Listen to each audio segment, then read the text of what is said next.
It's time to let your mind wander. Imagine a place filled with bright sunlight and tall, majestic trees.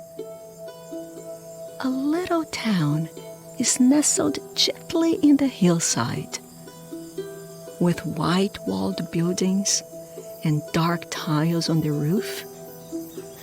Here and there is a pretty pop of color. A yellow door, a pink sign, a dark blue car. Beneath the ground, the earth is rich with metals and minerals, like gold and quartz. Above ground, green parakeets flap their wings as they dart from branch to branch. And nearby, a lazy river winds its way through a small Brazilian town called Cidade de Goiás. The river murmurs its hellos as it flows alongside the town's cobblestone streets and underneath its bridges. On one particular bridge, there is a woman wearing a simple dress and carrying a basket full of cajus, figs, papayas, and oranges. In the late morning sun, she's making her way home after visiting the market. Her white hair is pulled back from her face, which is etched with laugh lines and wrinkles. This rebel woman's name is Ana Lins dos Guimarães Peixoto Bretas, but we know her as Cora Coralina. On the day that we meet her, Cora is 76 years old. The sun is so hot as she walks through her town, but she doesn't mind. She's too thrilled thinking about her first book of poetry that has just been published. It has been such a long road to get to this place. She has wanted to be a poet for most of her life. And now, she is about to become one of Brazil's most beloved poets of all. As she walks, she remembers. Many years ago, Cora grew up in Cidade de Goiás. She was born in 1889 and lived in a house perched on a bridge over a winding river. At that time, women in Brazil and all over the world weren't really supposed to become writers or even go to school. Their job was to find a husband and raise children. The thing was, Cora didn't want to do what she was supposed to do. She loved to read and write. She needed to explore new words and ideas. In her teens and early 20s, Cora would occasionally get a poem published in a local paper or magazine, which felt like a big deal.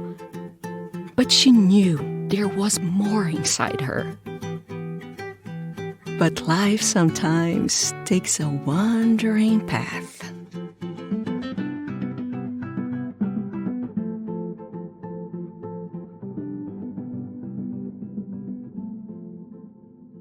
At age 22, Cora fell in love. She got married and started a family, and she left her tiny hometown of Goiás to raise her children in the bustling city of São Paulo.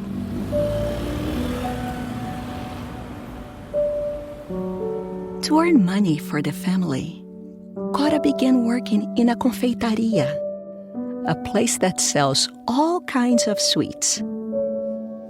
Picture her there, surrounded by the warm, doughy scent of condensed milk, cinnamon, and vanilla, her hair in a bun, a white apron of heavy cloth wrapped tightly around her body, a smudge of flour on her nose. She reaches into a huge bowl to punch down the rising dough she has made. Soon, she will bake it into a loaf of rosca doce, a yummy sweet bread that her customers love. Cora makes so many delicious treats, like pillowy bolo de rolo, a thinly rolled cake with gooey guava paste squeezed inside of it, so it looks like the trunk of a tree. Or her absolute favorite, nutty, chocolatey caju, a treat Cora would make and share her whole life. Cora is proud of her work as a baker.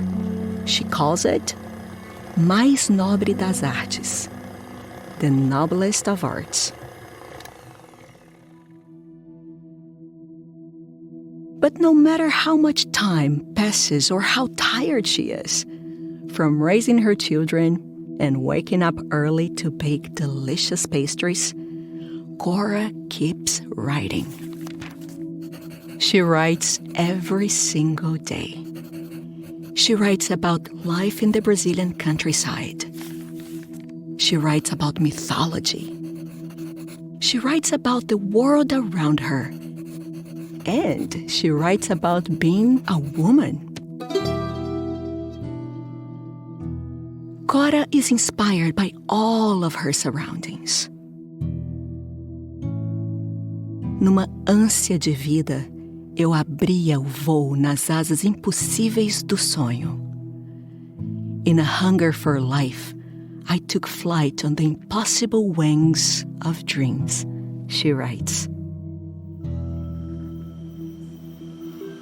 In her garden, she sees words emerge from each blooming flower. Recria tua vida, sempre, sempre. Remove pedras e planta roseiras e faz doces. Recomeça.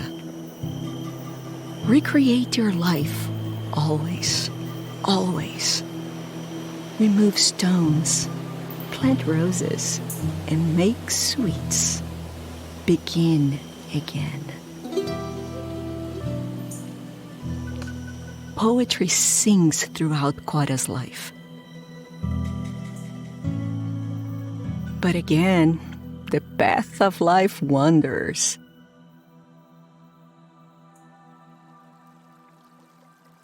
After many years, when her kids were grown up and her husband had passed away, Cora moved back to her childhood home, that old white house by the bridge, and slept in the very room she was born in.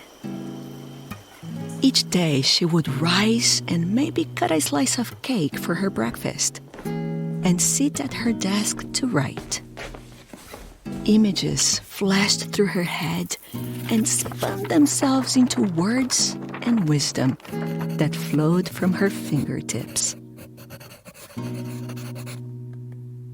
A verdadeira coragem é ir atrás de seu sonho, mesmo quando todos dizem que ele é impossível. True courage is to go after your dreams, even when everyone says it's impossible, she wrote. And Cora would know. As a young person, she was told that girls should behave a certain way and perform certain duties. And now that she was older, some people told her she was too old to write. Many said she should just give up. What about you, rebels?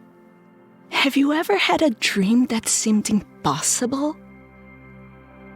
Maybe you want to be a writer, or a scientist, or a politician. Maybe you want to cure diseases, or sing on Broadway.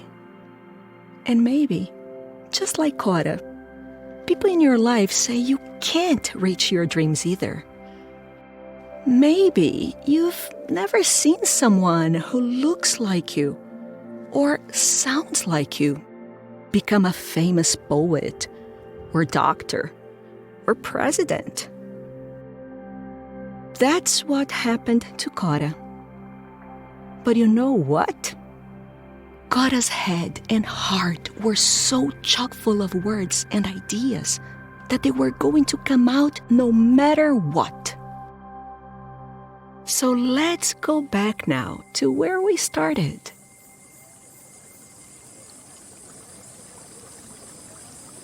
Cora, as an older woman, reaches her house at the end of the bridge.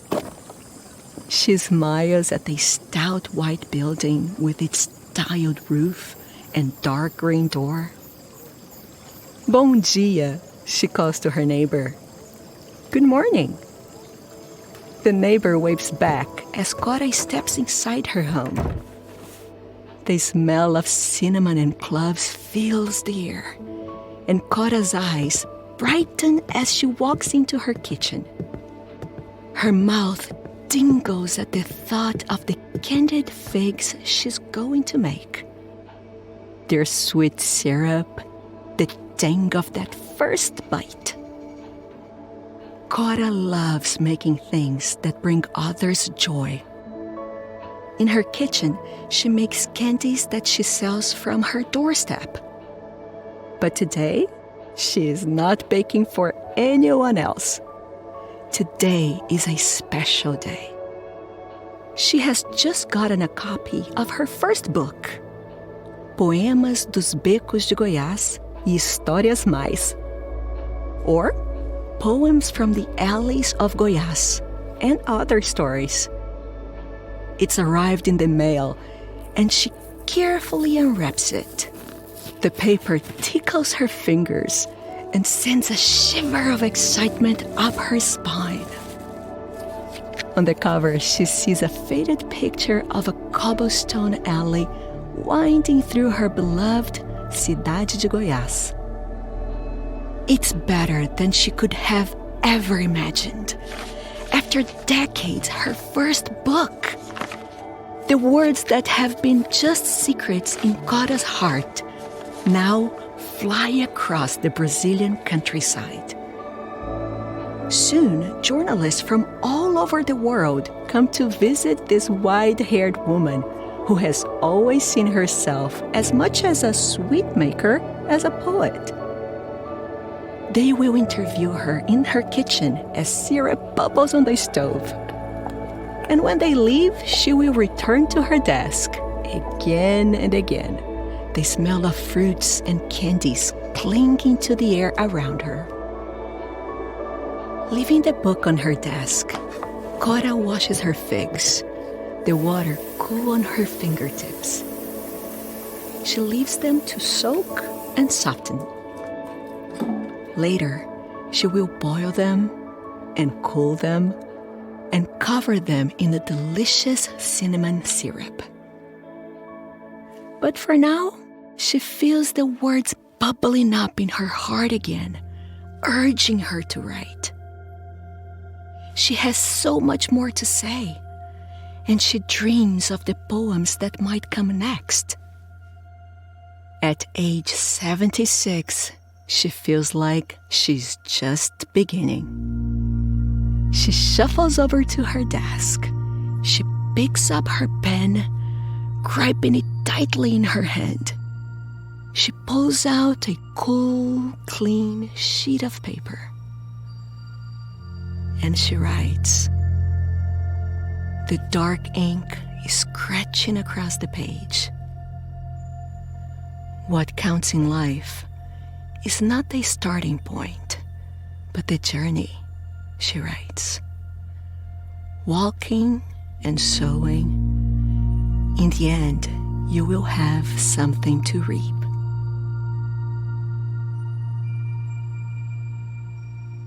What do you think Cora would say if she were with us now? What dreams would she tell you to never give up on? Maybe she would tell us to be courageous enough to go after our impossible dreams. And maybe, like Cora, one day we will.